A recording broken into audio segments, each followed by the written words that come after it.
Menga operatsiya bo'lgan kunimdan shu kungacha kamera ochsa, operatsiyonning eshigi kirdi, chiqdi, xonam hamma yetar yurgan turganlar.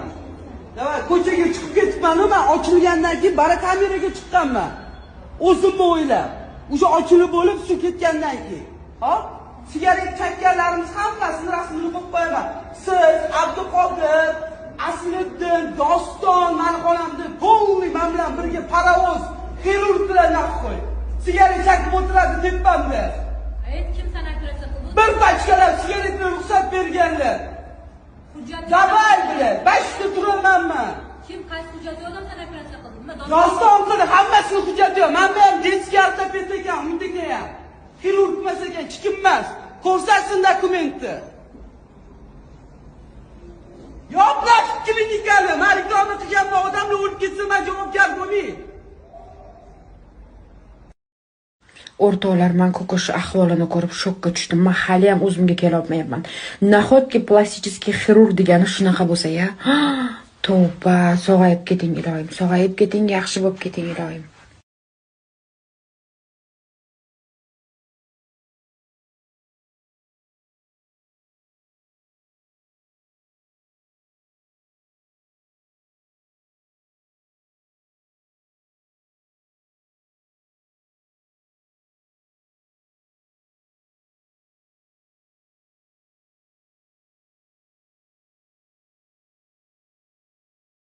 Bilat O'zbekistonda vrachlar qassoblar ishlaydi, yopti va yo'mat.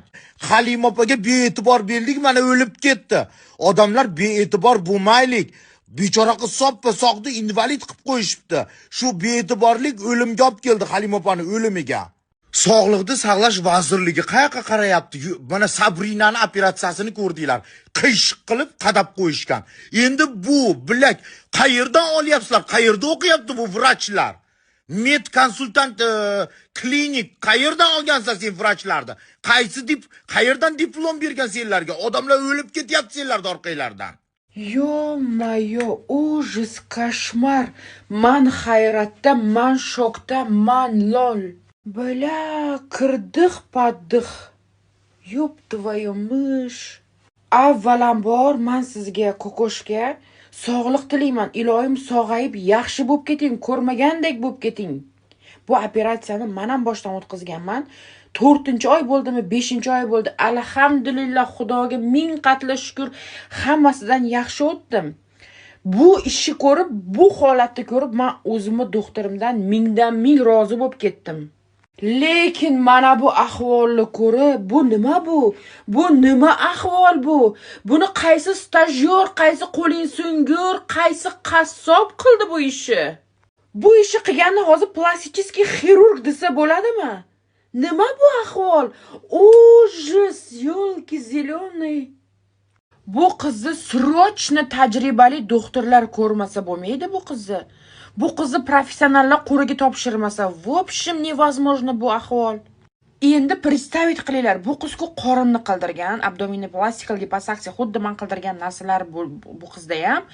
Endi mana shu ishni qilgan doktorga yuzi topshirganlari ahvoli nima bo'lar ekan?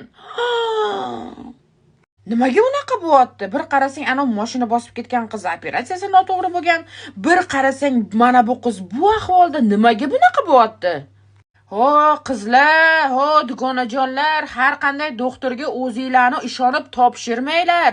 Ne только bu operatsiya, любой operatsiyada har qanday doktorga ishonib bo'lmaydi. Infeksiya tushdimi, virus tushdimi, Xudo ko'rsatmasin. Tamom. Bu ish orqasidan o'lib ketishinglar ham mumkin. O'shaning uchun ehtiyot bo'linglar, tajribali doktorga o'zinglarni topshinglar. Arzon desa uchib bormanglar unaqa joylarga. Yo tavba. Men o'zimni doktorimga o'zimni operatsiya qildirganimda men reklamaga qildirmaganman. Men soqqasini berib, pulini berib qildirganman. Men u odamni 3 yil, 4 yil kuzatib, nechta odamlardan qildirganlardan surishtirib, keyin operatsiyaga yotganman. Bunaqa ish bilmasdan, ishini ko'rmasdan iltimos, o'zinglar asranglar.